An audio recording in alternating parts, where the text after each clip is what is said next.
Tema de hoje: desenrosque a sua vida e corra. Vamos falar juntos?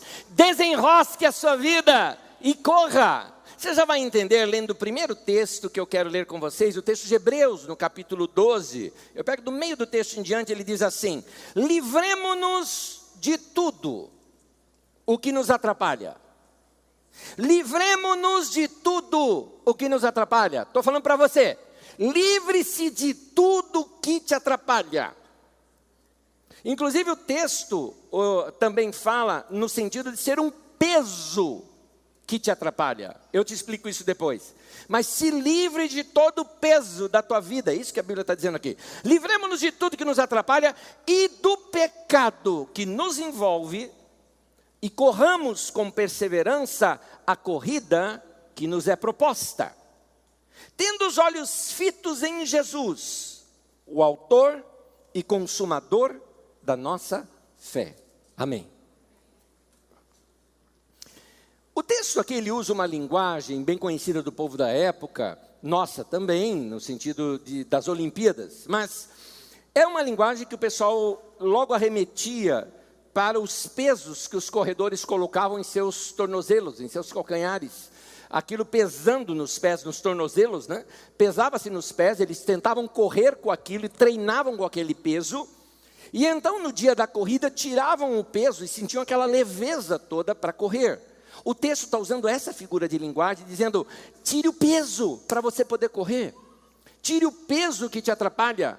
O peso do pecado. Pecado significa errar o alvo. O peso do erro do alvo, de você não ter seguido os princípios da palavra de Deus, que poderiam orientar a tua vida, e hoje a vida está enroscada. Desembaraça, desenrosque a sua vida, para você poder correr. Você precisa fazer isso.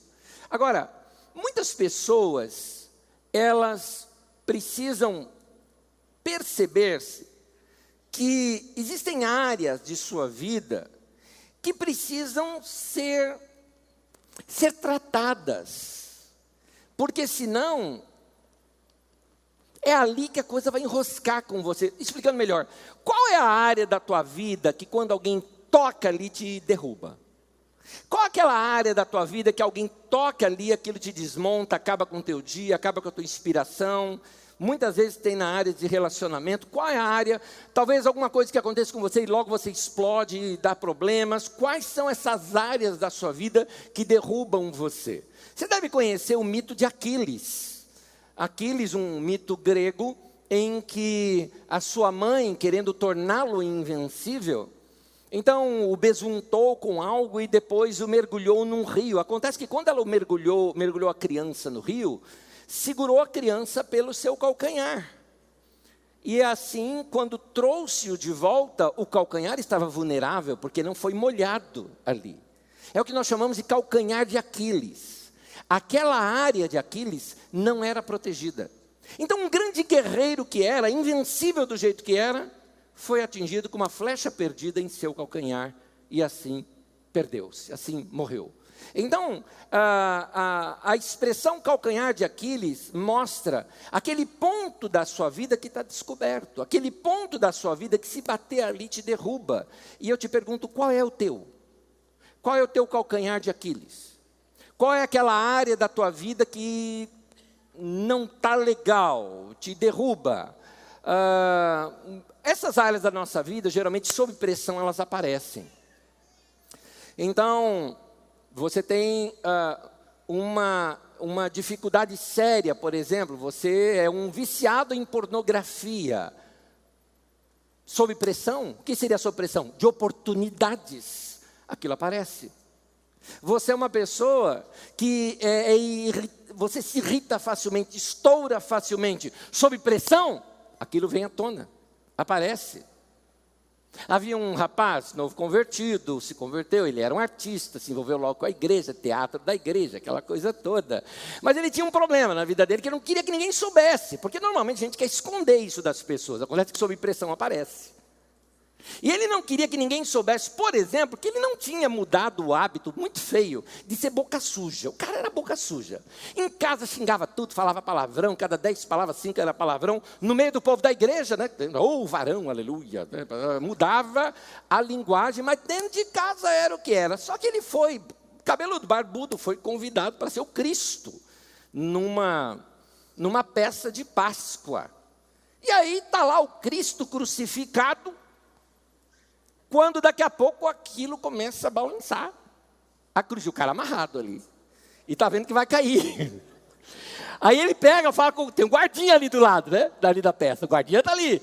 E ele, isso daqui vai cair. O guardinha não entende nada, né? E ele, isso daqui vai cair. E o guardinha não entende nada, né? Eli, lama sabachthani, isso daqui vai cair. Quase que ele fala, Deus meu, por que me desamparaste? Isso aqui vai cair. E não é que o negócio cai. Desculpa, tragicômico, não tem jeito. O negócio cai, o cara está amarrado aí, está indo assim de frente. Naquele momento não deu. Soltou um palavrão, não sei para o guardinha do lado.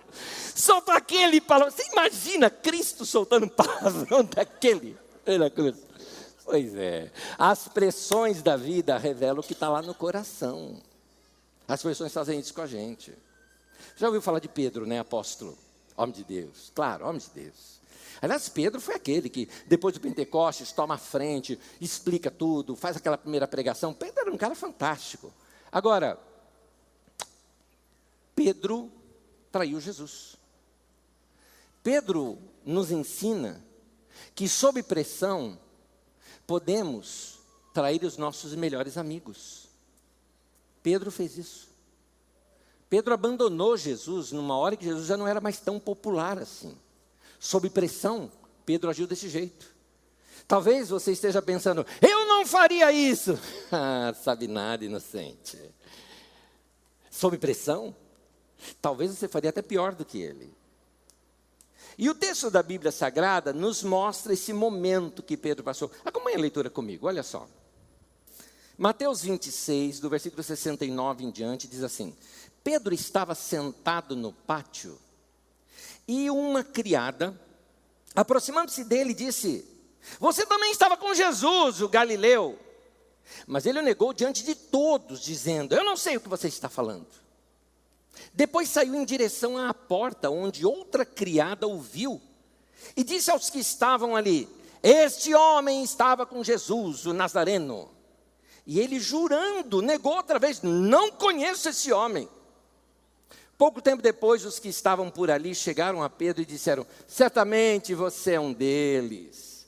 O seu modo de falar o denuncia, talvez o sotaque lá da Galileia, não é? Aí ele começou a se amaldiçoar e a jurar. Aqui é um modo elegante da Bíblia dizer que mandou a pessoa para aquele lugar. Porque isso aqui está mostrando um homem que está assim praguejando. Ele está falando palavrão, xingando a pessoa. Era isso que Pedro fez nesse momento. Não conheço esse homem. E imediatamente um galo cantou. Então Pedro se lembrou da palavra que Jesus tinha dito: antes que o galo cante, você me negará 3 vezes. E saindo dali chorou amargamente. Que coisa. Voltando aqui no pensamento que vínhamos desenvolvendo, às vezes sob pressão nós cedemos. Esaú, por exemplo, cedeu debaixo de pressão. Ele e Jacó não era o primogênito era Esaú. A herança toda e a bênção toda de seu pai não iria ser dividida ao meio em 2. 2/3 é para o primogênito e o restante era dividido para os outros. E então, no caso, o segundo ficaria apenas com 1/3, era apenas 2 irmãos ali. E Esaú, no momento de muita fome, viu o irmão dele comendo assim um prato de sopa de lentilha e ficou assim com tanta vontade que ele falou assim: me dá essa lentilha, eu te dou minha primogenitura. Pronto. Trocou a bênção que o pai daria para ele, trocou a bênção por um prato de lentilha. Às vezes na pressão a gente faz isso. Na pressão a gente pega e abandona a bênção de Deus, abandona aquele que é o melhor de Deus, por um prazer momentâneo, para satisfazer uma fome ali, daquele momento.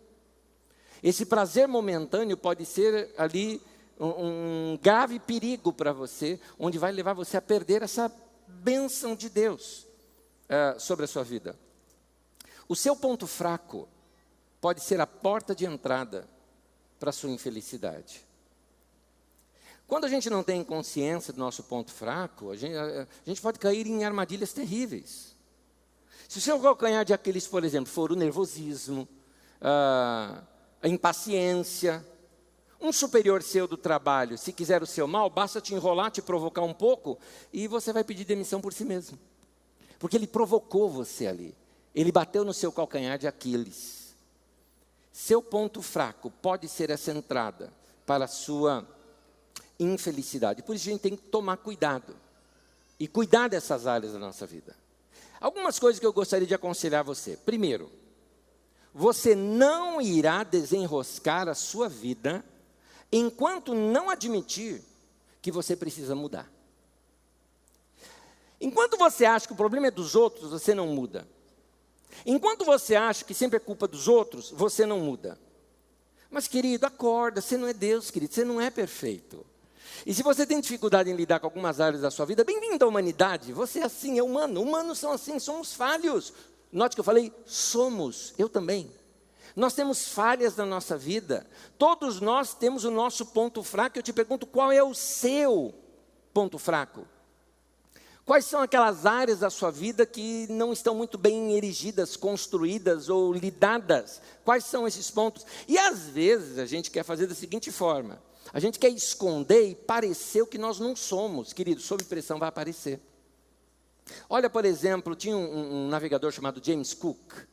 E James Cook, por exemplo, ele navegou pelo Pacífico, né, aqui América do Sul, América Central, vários desses lugares. E quando ele chegou e os índios o receberam, vendo-os vindo com aquelas grandes embarcações pelo mar, o receberam como se ele fosse um deus. E o camarada permitiu isso. Ele gostou da ideia de ser cultuado, de ser idolatrado, eles o serviam. Muito bem, teve que seguir viagem. Quando foi seguir viagem, logo que saíram, se depararam com uma fortíssima tempestade. E ele teve que voltar com as suas embarcações. Os índios se decepcionaram, falaram, ele não é um Deus. Ele enganou a gente, ele mentiu para nós. O atacaram e o mataram. Veja que coisa, você esconde algo, sob pressão vai aparecer. Então, é melhor lidar com aquilo. Porque se você vai escondendo, sob pressão uma hora aparece. Então é melhor lidar com aquilo, para que aquilo seja resolvido de fato na sua vida.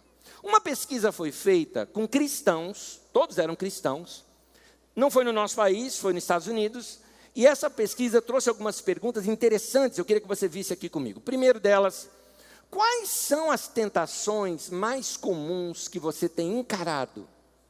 Olha a lista aqui, grandona. A primeira delas, e aqui é a ordem mesmo, é a ordem que eles mais votaram as tentações. A primeira delas, disparada na frente, é o materialismo. As tentações, ou a tentação, diante das coisas e do dinheiro. Quando você é tentado a comprar, você perde o controle, você gasta mais do que você ganha, você quer ter o que o outro tem, você faz negociação errada só para poder levar um dinheirinho a mais, você cede nos seus princípios éticos para poder ter mais dinheiro.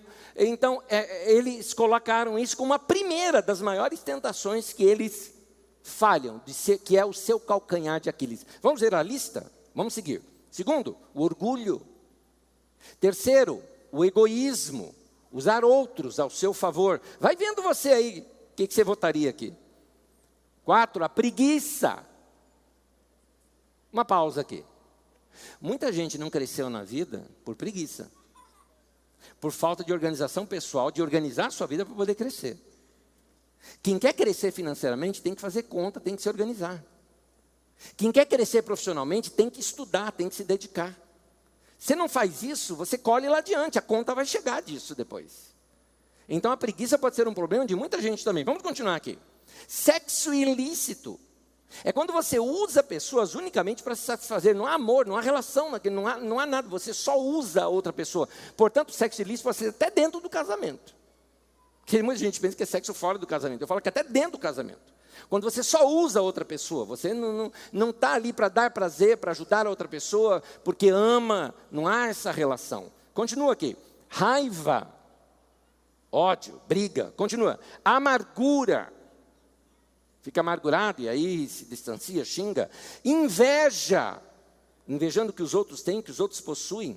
E querendo que você não... Inveja é o seguinte, inveja não é assim, eu tenho inveja da grama do vizinho, quero que a minha grama seja mais verde do que a dele. Não, inveja é pior. Inveja é assim, eu quero que a minha grama seja mais verde que a dele e que depois a dele morra. Entendeu? Isso que é inveja. Tá? Continuando. 9. Glutonaria. Aqui é a falta de autocontrole sobre a comida ou com a bebida. A pessoa nunca tem limites. Nunca tem limites. E 10º, a mentira. Eu acredito que esse que foi colocado em 10º, na verdade, era o primeiro colocado, mas eles mentiram a respeito, então ficou em 10º. É isso que aconteceu. Na mesma pesquisa, foi colocada a seguinte pergunta: em que situação aquela tentação se torna pior para você? E aí começa dizendo aqui, o mais forte, é quando eu não tenho um bom tempo devocional com o Senhor. Quando eu falho no meu tempo com Deus, é isso que acontece. Aliás, deixa eu ampliar isso aqui. Quando eu falho no meu tempo com Deus, um dia, eu já percebo. Se eu falho no meu tempo com Deus, 2 ou 3 dias, a minha família percebe. Esse cara está diferente, ele está estranho. Se eu falhar no meu tempo com Deus, 1 semana, todo mundo vai perceber. Porque, assim, ou você olha para você e vê assim, não, eu sou bicho ruim. Eu preciso de Deus na minha vida, eu preciso de Deus no meu caráter, eu preciso ser cheio do Espírito Santo para poder lidar com áreas da minha vida, porque sem isso na minha vida, eu falho. E as pessoas colocaram isso bem claro. Esse é o primeiro ponto. A segunda que eles mais citaram é quando eu estou fisicamente ou mentalmente cansado. Olha que coisa interessante. Quando você está fisicamente ou mentalmente cansado, você está mais suscetível à tentação. É por isso que algumas vezes aqui eu coloco algumas coisas nas mensagens, e tem gente até que fala, a gente vem para a igreja para você ensinar sobre Abraão, Isaac, Jacó, Moisés, tal. Aí você vem falar sobre dormir, sobre cama, sobre travesseiro. O que é isso? É autoajuda? Não, meu querido, estou ajudando você a ter uma vida equilibrada. Deus criou isso na nossa vida chamado sono. Nós precisamos descansar. Mais importante que você dormir 8 horas por dia, ou 10 horas por dia, seja lá quanto for que você precisa, mais importante do que isso é você dormir sempre no mesmo horário, ou em torno do mesmo horário, é muito importante. Segunda coisa, sono tranquilo. Por isso, meu querido, invista num bom colchão, coisa tão simples. Olha, quem for vendedor de colchão e travesseiro, grava essa mensagem e manda para os seus clientes, tá? Vou vender para você. Porque é verdade, a pessoa precisa de um bom colchão. Você passa 8 horas do seu dia, 1/3 da sua vida, você passa abraço. Você não percebe que você tem uma relação com a cama? Você tem uma relação com a cama. 1/3 da sua vida você passa ali. Como é que anda teu travesseiro? Tem gente que o travesseiro está duro. Sabe por que teu travesseiro está duro? Aqui chama-se ácaro. Sujeira. Ai, que nojo. É para despertar você, para acordar você. Ainda você vai para a boca ali, assim, para a balha. Você vai ver.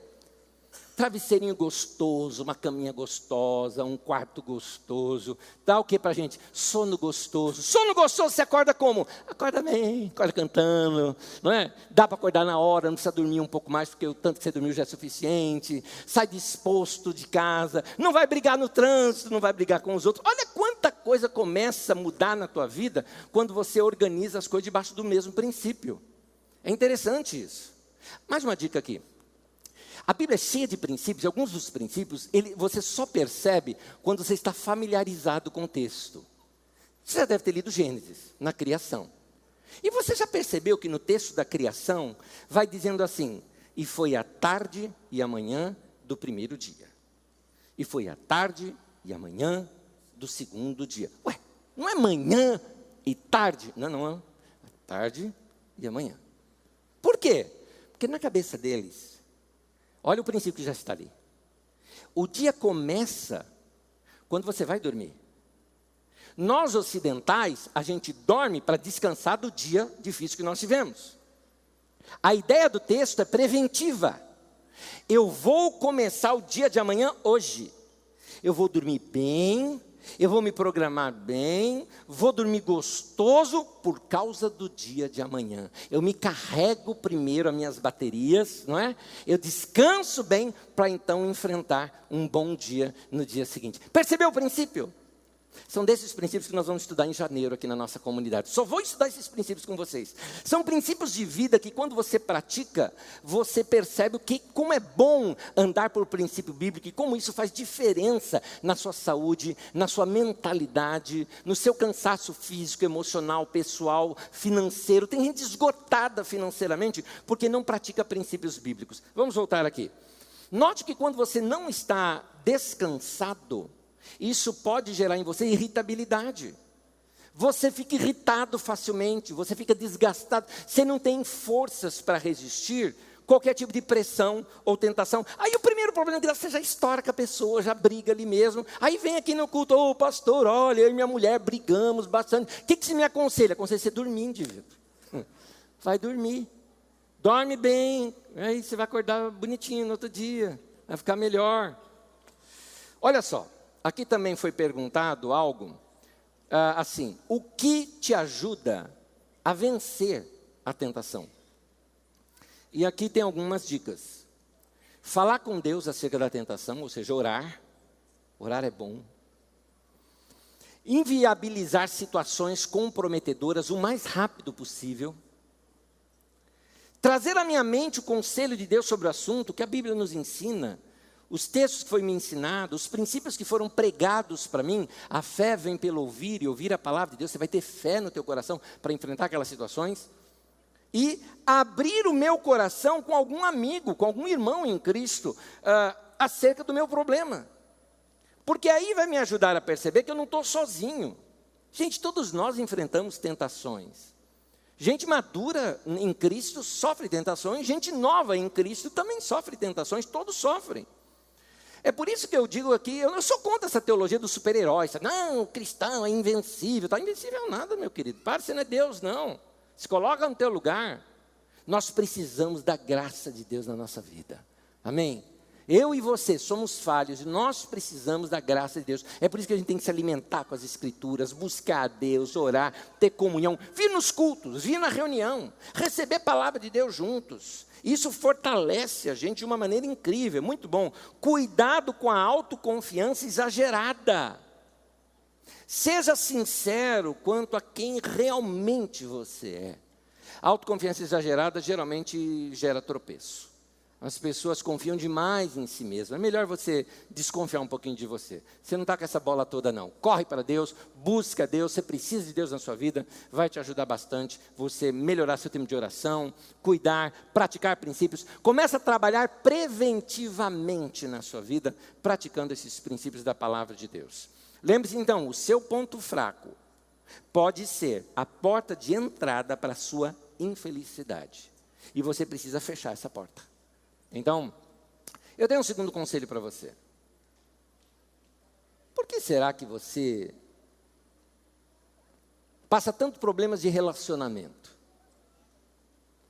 Você brigou com alguém? Eu não vou nem falar esse ano. De outubro para cá, das eleições para cá. Pronto. Brigou com alguém em rede social? Você brigou com alguém? Como é que foi o Natal de família? Segundo ponto. Você se decepciona demais com as pessoas porque você espera demais delas. Essa é que é a verdade. Então, como é que foi aí o Natal? Porque algumas famílias assim, brigaram tanto, principalmente em redes sociais, com fake news, isso e aquilo, briguinha, esquerdopata, bolsominion, né? E aí fica aquelas briguinhas, tal, todo mundo brigando, e lá os caras foram eleitos e vocês continuaram brigando. E aí chega o Natal, então é Natal, né? Aí você vai para aquela festa de Natal, que aquele teu tio do WhatsApp vai estar lá, que aquele teu primo militante vai estar lá. E aí aquela coisa, oi, tudo bem? Que bom que você veio, né? Oi, tudo bem? Família tá bem, né? Tá bom, foi bom teu ano, né? Tá bom. Aquele sorriso amarelo, né? Aquela vontade de me tira daqui alguém. Não vamos tocar nesse assunto. Esse assunto é proibido nas nossas reuniões de família. Meu Deus do céu, quanta briga. Agora eu te pergunto, estava todo mundo errado e só você certo? Ou será que você também não tem um temperamento um pouco exaltado, que não engole algumas coisas e devolveu e aí botou fogo na fogueira? Qual que foi o problema em si? Porque a gente sempre olha que o problema é do outro, né? Lembra aquilo que eu li aqui sobre Pedro? A gente acha que o Pedro que estava errado. Que o Pedro, como assim, negou Jesus e tudo mais? Você faria o mesmo, querido. O problema é se aquele for ou não seu ponto fraco. Como é que você lida com as tentações, com as pressões que te fazem? Nós precisamos entender que às vezes o nosso temperamento é que pode ser o nosso ponto fraco.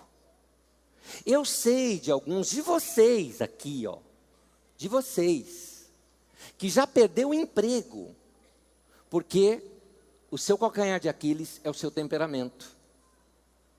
Aí naquela hora, eu fui lá e pedi mesmo demissão. Falei um monte para o meu chefe. E a mulher assim dentro de casa, e a gente vai comer o quê depois, né? Então, algumas pessoas, elas precisam aprender que elas precisam trabalhar com essa área da sua vida. Se você não for honesto com a sua fraqueza, você nunca vai se livrar dela. Mas se você for honesto, sabe que aquele é seu ponto fraco, você vai buscar Deus, vai buscar ajuda de irmãos. Não vai faltar no escudo de janeiro, porque eu vou te ensinar princípios da palavra de Deus para você aplicar dentro da tua vida e controlar melhor a tua vida. Aliás, está aí uma coisa que eu posso falar. Se você conversar com meu irmão ou com minha irmã, fala assim, como é que era o Anésio quando era criança? Invocadinho, nervosinho e briguento. Eu era muito briguento. Como é que é o Anésio hoje? Pode perguntar para minha esposa, para os meus filhos. Sou da paz. Difícil você conseguir brigar comigo. Eu não levanto voz. Sou firme no que eu penso. Levantar a voz, gritar, brigar, discutir, não é comigo. Fica à vontade que você não vai conseguir me tirar do sério dessa maneira. Alguns irmãos aqui da nossa comunidade já me viram como é que eu ajo quando eu sou pressionado, por exemplo, em alguma situação difícil. Por exemplo, alguns músicos da nossa comunidade se lembram de uma reunião que nós tivemos aqui, quando teve um problema no Ministério de Música, e vou eu lá conversar com todos, gente me afrontando até publicamente, e eu conversando abertamente, jogando abertamente com eles, colocando alguns pontos, princípios, maneira de ser, e continuo abraçando as pessoas e amando do mesmo jeito. O que é que fez essa transformação na minha vida? Mérito meu? Não. Mérito de algo chamado Palavra de Deus. Meu irmão, a Palavra de Deus, ela é poderosa para renovar tua mente. Ela é poderosa para salvar tua alma. Ela é poderosa para mudar você por dentro, para mexer no teu caráter. Palavra de Deus pode fazer isso com você. Então, meu querido, corra para Deus. Vai lidar com esse seu temperamento. Busca Deus de coração e você vai ver como que faz bem para a alma quando você tem algo chamado, que é fruto do Espírito, chamado domínio próprio. É muito bom. Você vai ver isso. Então, se encha com a palavra de Deus, aprenda a palavra de Deus, converse com irmãos mais maduros, certamente essa área da sua vida vai ser mais bem ajustada, vai deixar de ser esse calcanhar de Aquiles. Portanto, que venha a próxima eleição, sem briga. Nós não vamos brigar mais por isso, não vamos brigar mais por causa de time, por causa de eleição, por causa de religião. Essas coisas não se briga, a gente já aprendeu isso. Então, vai respeitar pessoas que pensam diferente de você, e vai saber lidar bem com essas situações. São princípios da palavra de Deus, para renovar a nossa mente, para renovar a nossa alma. Terceiro, para o seu bem, é melhor perdoar as pessoas que erraram contra você. Note que eu coloquei para o seu bem. Porque algumas pessoas acham assim, que quando está perdoando alguém, está fazendo um favor para aquela pessoa que está sendo perdoada. Querido, você está fazendo o bem para você. Porque enquanto você não perdoar, não é a pessoa que vai ficar lá com um problema na vida dela, é você. Nos ensinos de Jesus, sempre existe uma segunda chance para restauração. Você lê ali a história da ovelha perdida, ela é levada de volta para o aprisco. Você lê a história do filho pródigo, filho perdido, ele é levado e trazido, integrado novamente para dentro da família. O Zaqueu, que era um publicano, um cara que roubava dinheiro do povo, quase que a gente diria assim, um político de má fama. Jesus o defende, dizendo, ele também é filho de Abraão. E restaura a vida do Zaqueu para dentro da sociedade. Aquela prostituta que veio e lavou os pés de Jesus ali numa reunião na casa de Simão, o fariseu, e que foi criticada, essa mulher era uma prostituta, Jesus defendeu aquela mulher, mostrando que ela também precisava ser restaurada para dentro da comunidade, que ela é pessoa, que ela é gente. Então o Evangelho sempre dá essa chance para restaurar a vida das pessoas. Talvez, meu querido, se você já foi ferido por alguém e considera aquela pessoa uma pecadora, sem chance de mudar, mesmo assim, mesmo que ela não esteja arrependida, é você quem precisa perdoar. Por quê? Por causa de algo chamado ressentimento. Ressentimento é o resultado do que outras pessoas fazem contra mim. Nós somos falhos e convivemos também com pessoas falhas. Uma hora ou outra alguém vai falhar com a gente e vai nos magoar. Então, lembre-se do seguinte, olha aqui. Eu decido se eu vou amadurecer com essa experiência ou se eu vou deixar o ressentimento devastar a minha vida. Você decide. Você vai manter esse ressentimento contra aquela pessoa? Ele só está fazendo mal para você.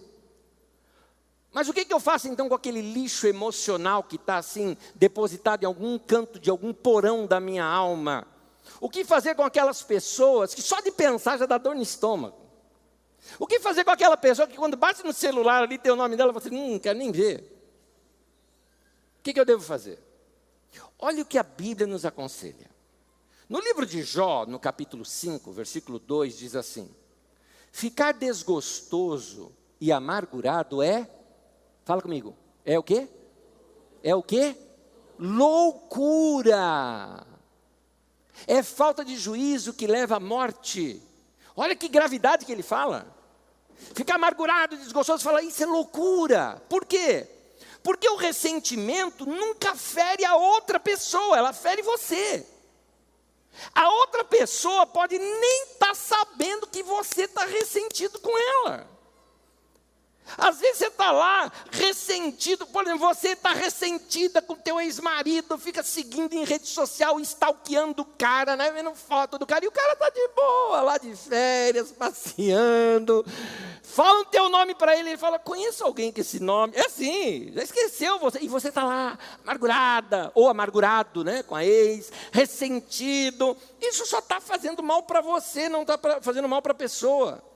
Alguns de vocês estão fazendo com que pessoas do seu passado, que talvez mal se lembrem de você ao longo do dia, continuem magoando você até hoje. Gente, isso é loucura. O conselho é: o que passou, passou. O tema de mensagem já pregada aqui: deixa o passado virar passado. Carregar isso não dá. E essa pessoa ainda tem condições de continuar magoando você. Sabe como? Quando você vai lá, naquele seu cantinho da sua casa, aquele lugar que você fica sozinho, abre o telão da sua própria mente e passa o replay daquela cena todinha, ainda pega uma pipoca para ficar comendo, se lembrando daquilo tudo de novo na tua mente. Quando você faz o replay disso, você se amargura de novo. Você precisa se livrar disso. A pessoa, é interessante essa, porque a pessoa, ela pode até já ter morrido e ela continua te atazanando de lá do cemitério. Tenebroso isso, né?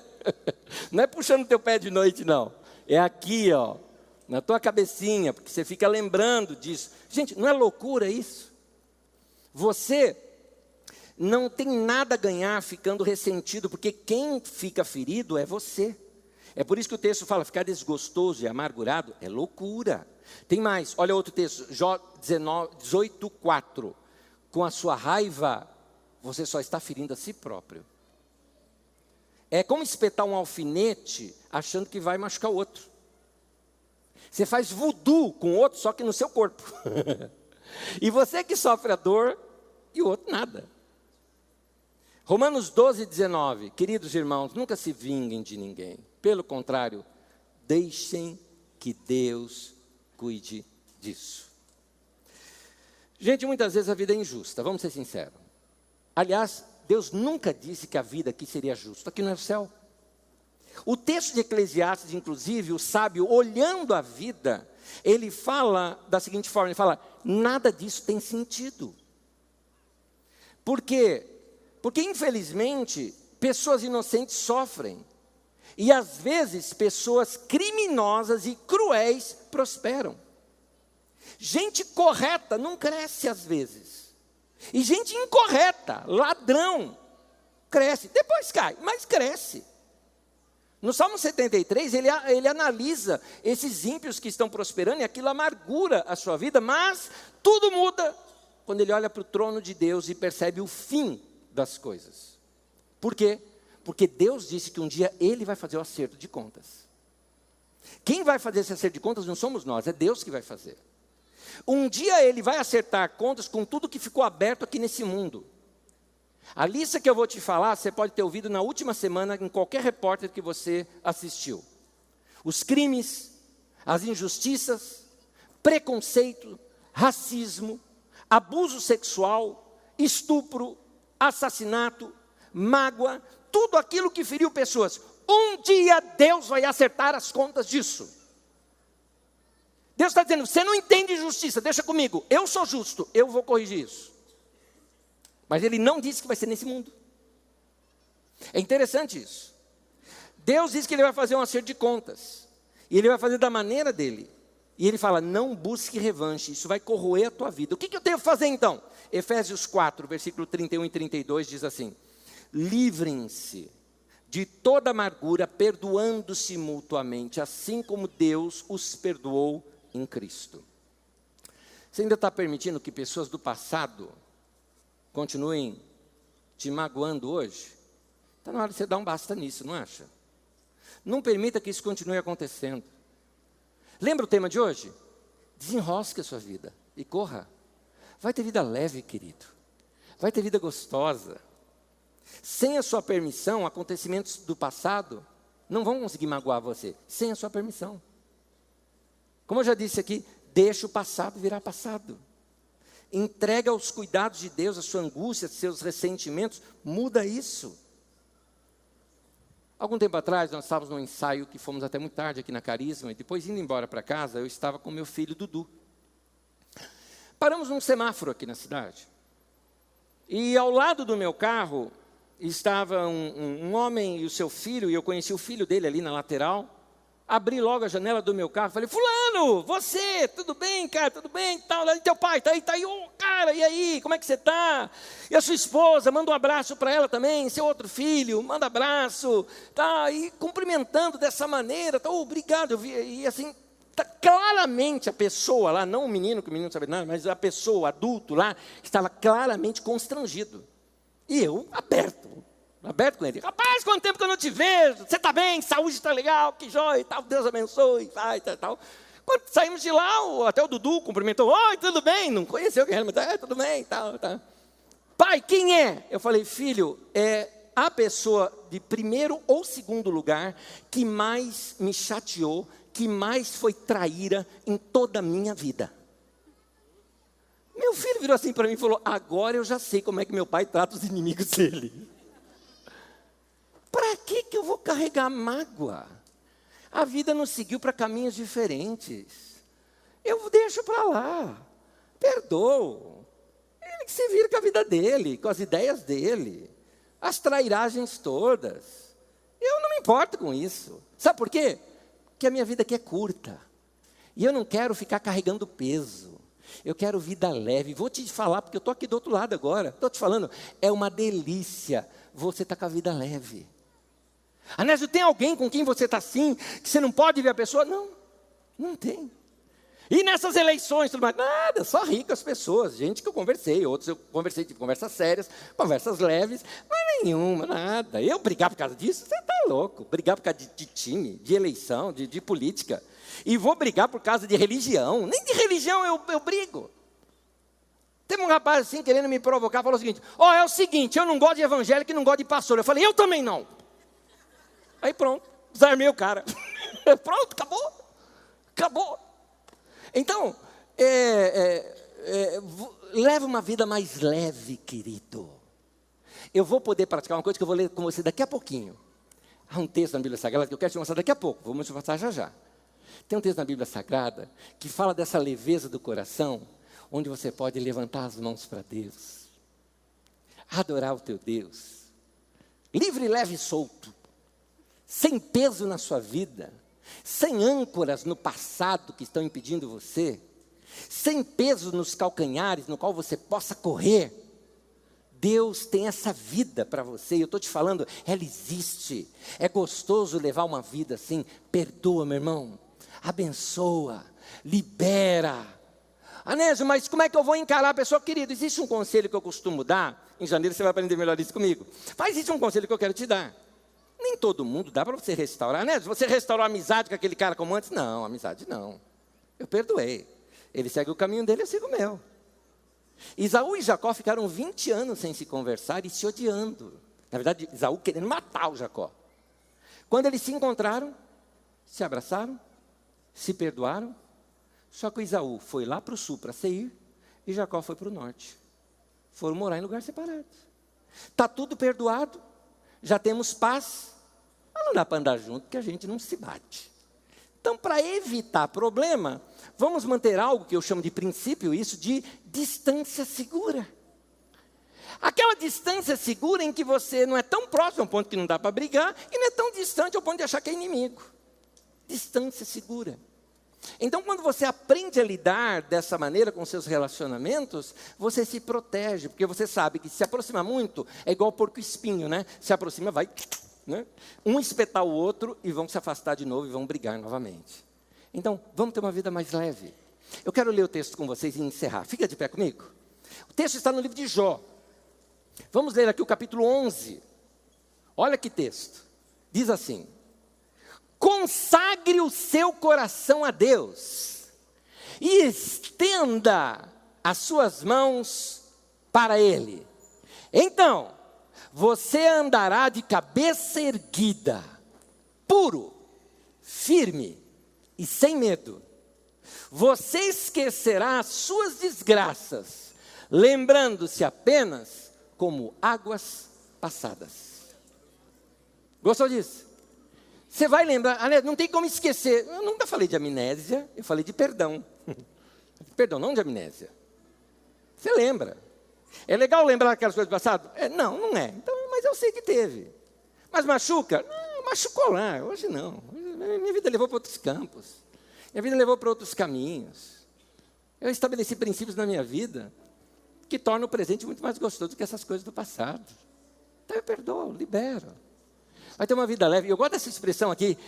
Estenda suas mãos para Ele e você andará de cabeça erguida. Bem com teu Deus. Bem com teu Deus. É assim que é para ser. Escuta essa última. Teve um pai que ele queria tirar uma soneca. E o filho estava ali, pequenininho. Pai, vamos brincar, não tem o que fazer. E o pai queria tirar uma sonequinha depois do almoço. O pai teve uma ideia. Pegou uma revista, tinha foto assim, de uma pessoa, um ser humano, né? E ele recortou aquela foto de modo que fosse difícil de remontá-la. E falou assim para a criança: vamos fazer um quebra-cabeça. E deixou todas as coisas picotadas ali. Falou: monta isso daqui de novo. E aí, a hora que você terminar, você acorda o papai. Foi lá tentar dormir ali no sofá, ali bem do lado, achando que ia dormir ali 1 hora, alguma coisa assim. 10 minutinhos depois, o filho está lá: pai, terminei. Ô filho, é para terminar de montar tudo. Eu terminei. Ele olhou, terminou mesmo. Falou: filho, como é que você conseguiu montar todo o corpo humano numa foto que estava totalmente rasgada. Ele falou, pai, é que do outro lado tinha assim uma bola do planeta Terra. Então, quando você coloca, era mais fácil ver as peças do mundo.